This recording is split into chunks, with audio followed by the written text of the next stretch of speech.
Welcome back from the Easter weekend. I know it was such a long weekend for most of us, and hoping that we all recovered from that. And once again, it is the Mark2Mark Sports Conversation, the only conversation with a difference, right? And as always, I'm your host, Pali Rose, together with the amazing sports gurus. That's Mark Sally and Mark Namanya. And we have so much to bring to you into this weekend. Now let's get to it. On today's menu, we have Chan and AFCON in East Africa, where there will be a key decision made as Chan reaches a make or break point in the three host countries of Uganda, Kenya, and Tanzania. We'll be looking more into that. Then when it comes to Ugandan football, can table-topping Vipers win the double after victory over SC Villa in the Ugandan Cup? When we look at basketball, we'll be looking at the news that will bring smiles to most basketball fans. I know that. We're wondering if the Oilers are losing grip on the Ugandan basketball after starting a season with 1-4. And then when it comes to golf, there will be the President's Cup, which will be ongoing at Chigo. And thereafter will be the Mwema Challenge that tees off this weekend. And then we'll go into the NBA playoffs. Who has impressed you most in both the East and Western conferences thus far? And then we'll get into the UEFA Champions League and Europe. We'll be looking at what would be the chances of an all-English success in both the UEFA Champions League and Europa competitions. Now, getting into it, Mark, I know it's crunch time for Uganda, Kenya, and Tanzania. Are we really ready to kick off before Chan, comes up? Thanks, Paul. Welcome back from Easter. It is a crunch week in every sense of the word, because once we get this week done, we're going into May, June, and July. So effectively, there will be 90 days of cutthroat work, because we have to get this thing right. And I know that there are definitive meetings happening in Kenya as we speak, as well as Uganda. The local organizing committee is sitting on Friday for some very, very fundamental decisions, which are going to shape the direction of the next 90 days ahead of kickoff, Mark, for the opening ceremony. The ongoing discussions will tell us whether Uganda will host the opening ceremony or Tanzania, because by the look of things, I think Kenya, having hosted the draw for Chan, are not going to be part of either the opening ceremony or the closing final. So it does look like one of Uganda or Tanzania will host the opening ceremony, and then one of Uganda or Tanzania will be hosting the final of Chan. But also there are issues to do with budgets regarding all the various committees, Mark. Yeah. Communications, be it marketing, branding, signage, funds, interests, hospitality, security, medical, transport, and all the various committees. I did know that I think government did release some money for the Chan to the tune of, I think, some good couple of millions of dollars. So this is a definitive week, Mark, in every sense, and a couple of things to be tied up before we get into the thick of the last preparations of Chan. Yeah, absolutely, Mark. If you ask me, for Chan, for Uganda, I'd rather we hosted the final than the opening ceremony. And for AFCON, I wouldn't mind having the opening ceremony in 2027. Yeah. The reason I prefer the final is that Chan, because it is so close to the tournament, yes, and there are definitely going to be logistical issues at the beginning, towards the start. Not logistical in a sense as to what do you have here, what do you have there. Just last minute patching up of things. Every once in a while, when a region like us that hasn't hosted a tournament like this for a long time, you can never say you're 100% ready. Certain things will shock you about how somehow you overlooked them, or you didn't prepare as well for them as you thought so, or you didn't equip manpower or infrastructure as well as you thought. So it's tough. I am not saying Uganda is not good enough. I am just saying that I think when you let a tournament grow, and people grow into the football itself, that football on the pitch takes over from any other hitches there might be. Yeah. Mark has experience of this. He was in Brazil, yes. where there were so many issues before kickoff of the World Cup in 2014. And we were together with him in South Africa before the kickoff of 2010. There were so many issues, There was a lot of negativity, Yes. bad publicity about both tournaments. But when the football Once started, the football starts, it takes over.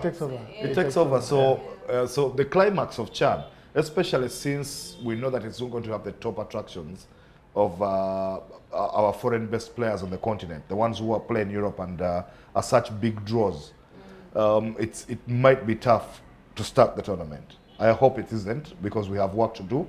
I, for example, I meant to be on the spectators' services and fans experience committee. And so we have work to do between now and kickoff to actually ensure that every East African is buying in, and so they're interested. And not just East African, every visitor. Every visitor, that they're buying in, they're interested in turning on the TV or walking to the stadium. So there's work to do, and along with all the committees. I mean, Mark's committee, they're very vital. They're central to everything, being media and communication. But and that work we will do. Everybody will do. I mean, there's so many guys, so many experts have so many things on those committees. The thing though is that, under those circumstances, if we got the final a month from kickoff, you think that Uganda, there will be better attraction and more preparation and everything. But for AFCON, but for AFCON in 2027, and I think I wouldn't mind an opening match in Nambole.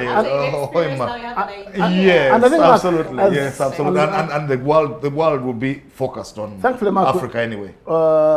And thankfully, we're both on the local organizing committee, which is why Mark2Mark is the place to be if you're following Chan and Pamoja. Mark, one of the things that the local organizing committee must not underlook is the experiences of, say, other federations which have hosted international events. I'll give you an example. In 2017, Uganda hosted the World Cross Country Championships. Yes. At Kololo, and we had athletes from 61 countries and officials from the IAF. You had Lord Sebastian Coe, who was here. Lord Seb was one of the greatest athletes at the time. Was I think the IAF president and various other dignitaries. Actually, that's the one time when President Museveni arrived at a sports event on time and stayed there for 7 hours. At Kololo. Yes. I was there, I can't forget. He arrived there with the First Lady. He arrived, he didn't arrive on time, he arrived in time and sat through that event for 7.5 hours. That time when Joshua Cheptegei infamously capitulated towards the end in the men's senior 1,000 kilometers. But there were lessons to learn, because that event was broadcast globally. Yes. All over the world, it was live. Yes. And how to get those small details right ahead of kickoff, things which you may not expect until the very day. And listen, the difference between Chan and, say, the World Athletics Championships was that this was a one-day event. So you had a 1 year or 2 or 3 years to get that one day right, because being beamed all over the world. Yes. For us, we have a month to get it right. But even though we have a month, we need to get everything right on the opening day. Because absolutely. You don't want to start off on the wrong note, in as much as you can get it right on day 2, 3, 4, and 5. So all the, I mean, the event, if it's going to be in Uganda, it must be spectacular. It must be an event which is going to be spoken about for ages, in terms of the choreography, whatever theme you choose. I mean, in Angola, if it's going to be a night event, the lighting, and all these details, they must be right. The lighting, the performers. The performers. All those things must be right. And it starts from before we even get there. Oh, yes. Just for example, the handling of traffic. Very important. There are certain things you might take for granted thinking you're ready. And then on that day, teams are at different hotels. You have VIPs in Serena. You have participating teams on the opening day in different hotels. Maybe say one is at 4 points at the Sheraton. Or one is at Chigo. I mean, whichever. And then you have, like I said, you have CAF and what's Serena. You have other VIPs at the Sheraton and whatever. And then you think that you've mapped out your routes well. And for example, there's a presidential convoy. going to a totally different something. Oh, yes.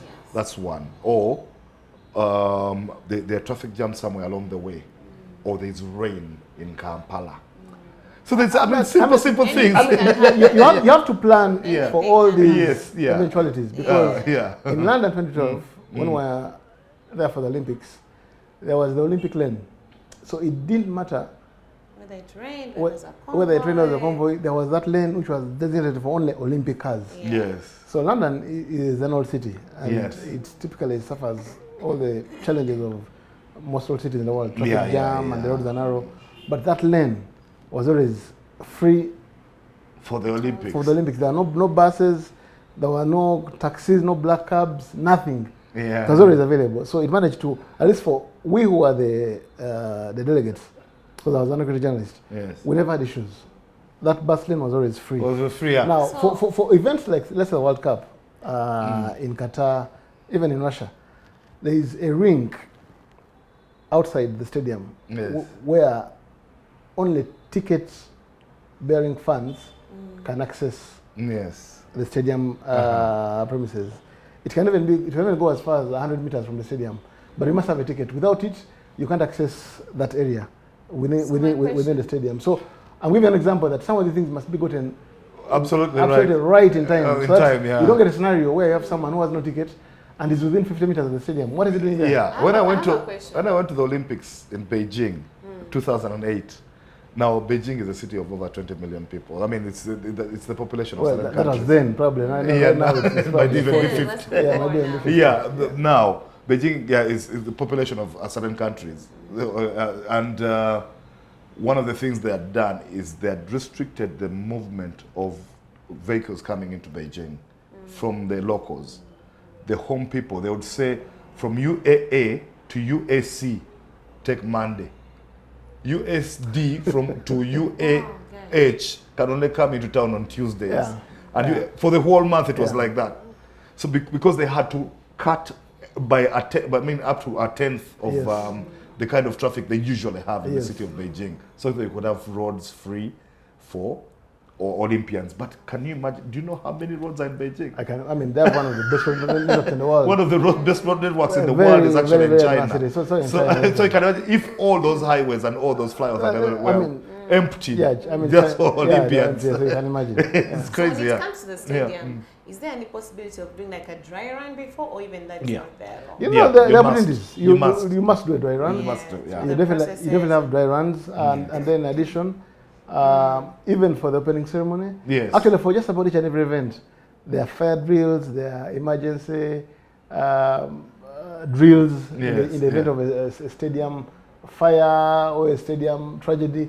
You must do a dry run for everything, because what we see on TV for the Olympics, for the FIFA World Cup, for all these major global events, for even AFCONs, they don't do them successfully by chance. They plan for each and everything. Planning, because when you plan very well, you're going to avert any potential danger, any potential mishap. When you don't plan, when you don't put in all the time to prepare, then you're walking in harm's way. Yeah, absolutely.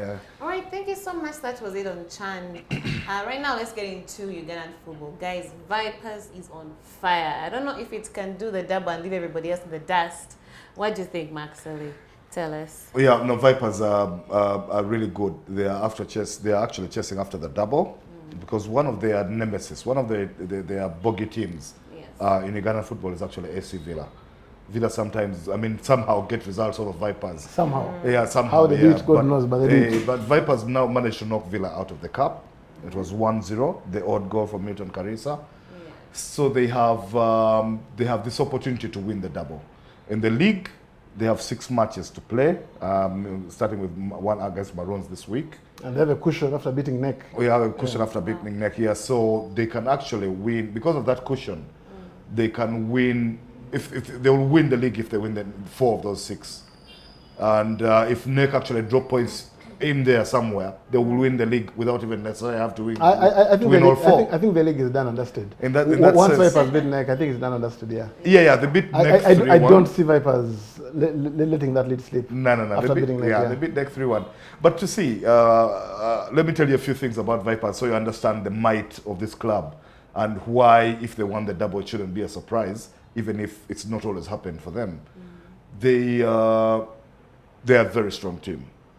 On paper, they have all the material. We've talked about them here before, from Torach and Mokundane at the back, through the Watambalas in the middle, and up front to Yunus Sentamwando, everybody. They have the best player in the league. Alan Okello actually leads their scoring in the league alone on 16 goals. The guys who should be getting the goals haven't done the job, because Yunus Sentamo has 4 only, and he's the third highest scorer because Milton Karisa has 7.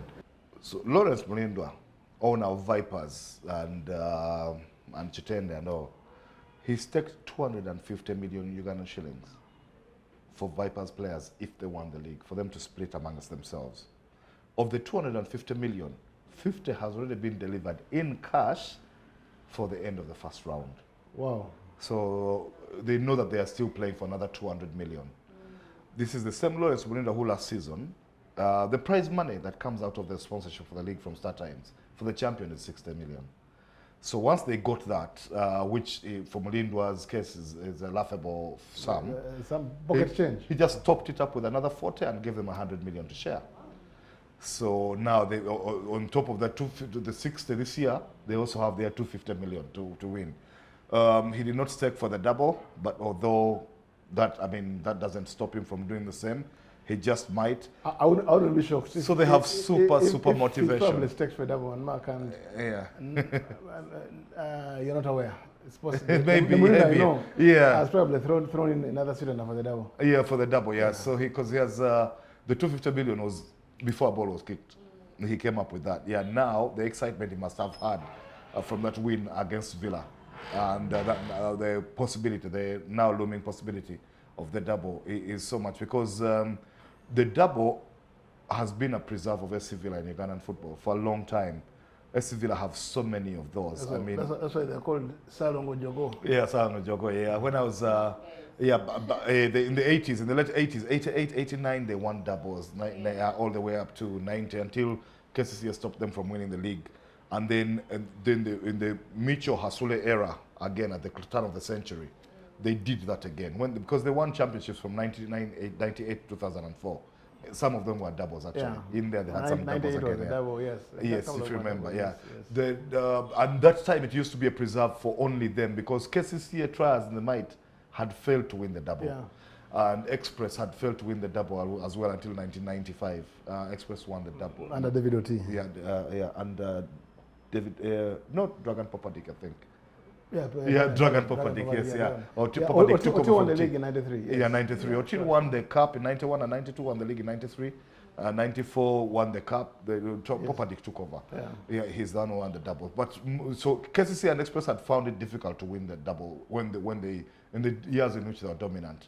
But Villa always found it easy. It's something that Lawrence Mulinda, I think, would want to put over them.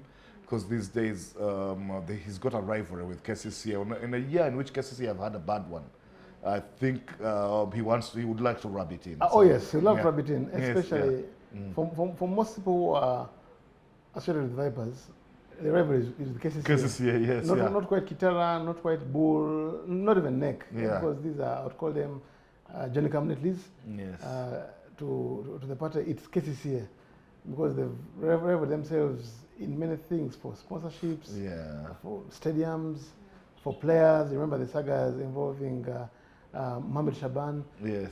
So, and now Alan Okello, Mulindwa, I've been reliably told, he loves Alan Okello. Yes. Alan Okello is doing everything more than what Mulindwa expected of him. Yes. You know, and I think that was a very, very big coup from KCA.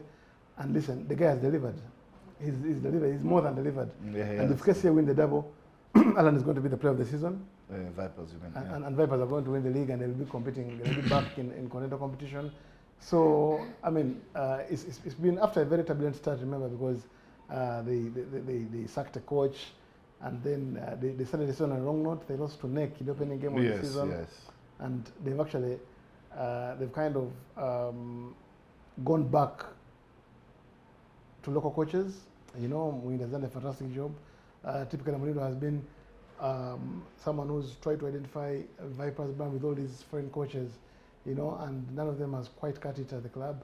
So the season is ending well for Mulindwa, and listen, you wouldn't bet against them doing the double because KCA are through. They dug deep to beat Karunji. Kataka upset Police.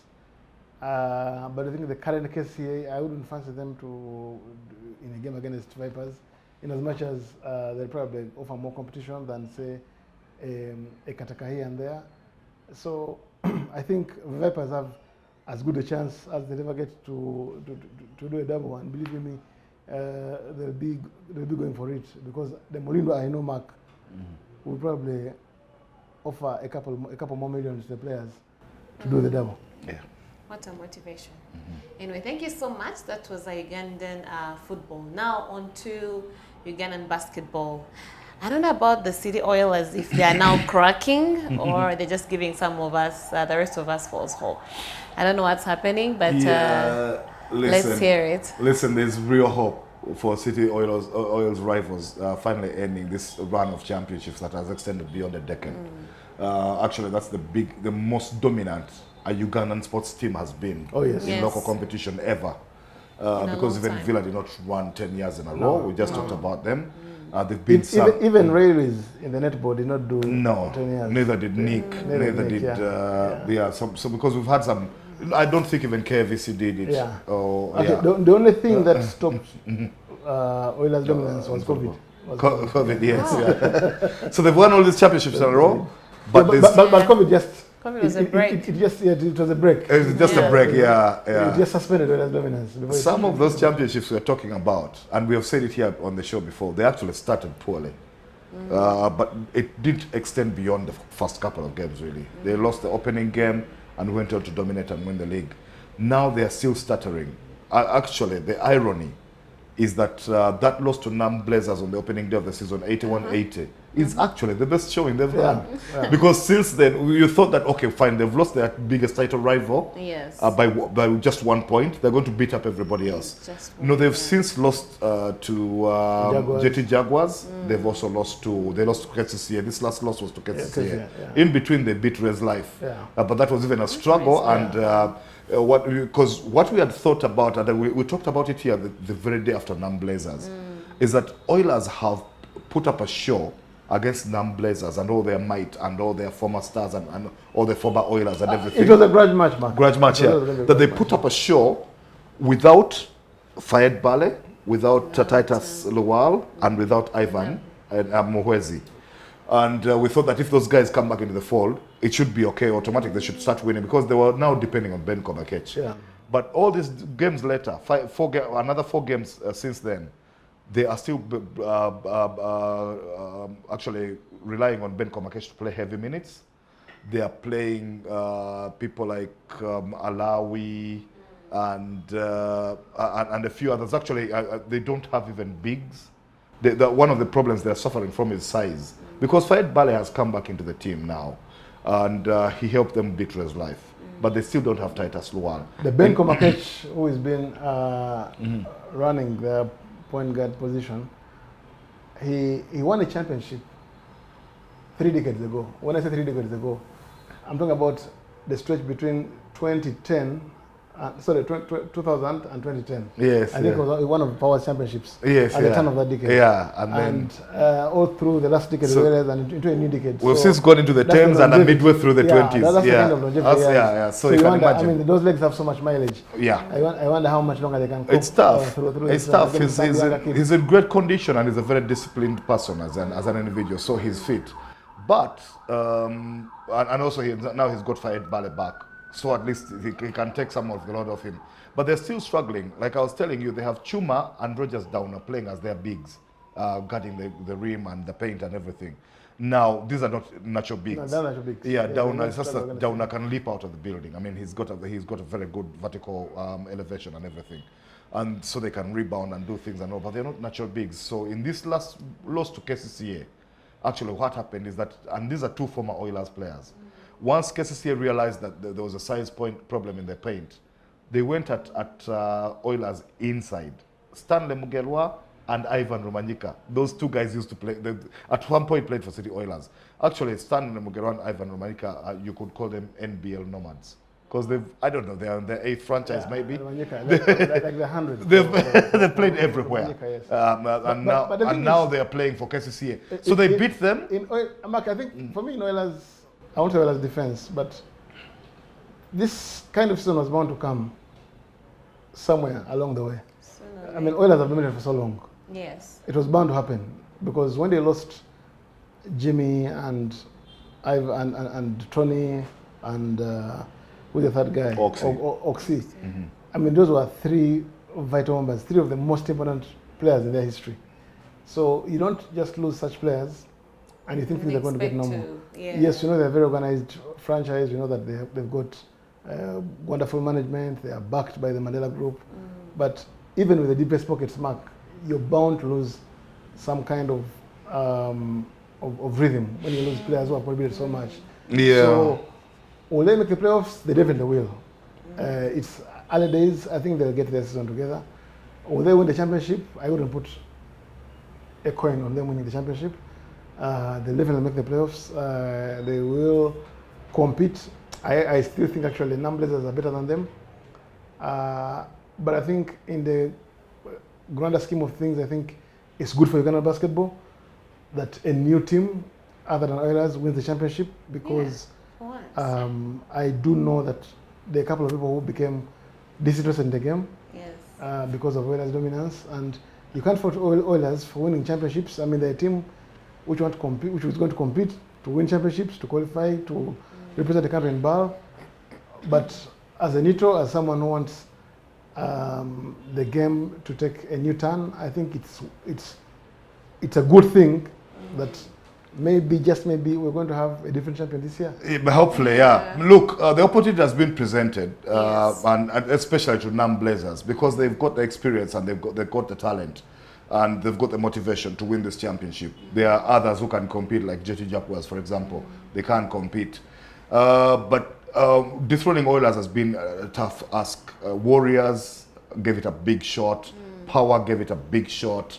And then KIU and NASA Seven George's organization gave it a big shot as well. Blazers have in the past as well. UCU lost the 7-game series to these guys. So everybody has given it a shot and failed. But there's an opportunity here. But let me tell you, Falcons, Mark. Even Falcons at the very start, But I'll tell you that it's early days. Because when we talk about this, it's only the first round.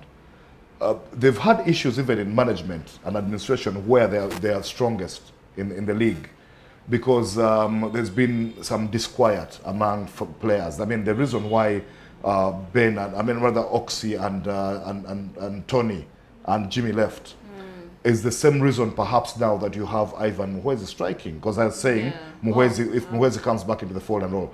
But Mukwezi is not playing because he's on strike of some sort. So they're missing Titus and the bigs. But even with those issues they have, Mark, I'll tell you that they can sort this out. What I saw is that at the beginning of the season, on their roster, there was the American Jermaine Roback. Now, Roback is someone they can call on. Last season, they actually called on Petty Parish, another American. And when he came in for the playoffs, Oilers couldn't be touched.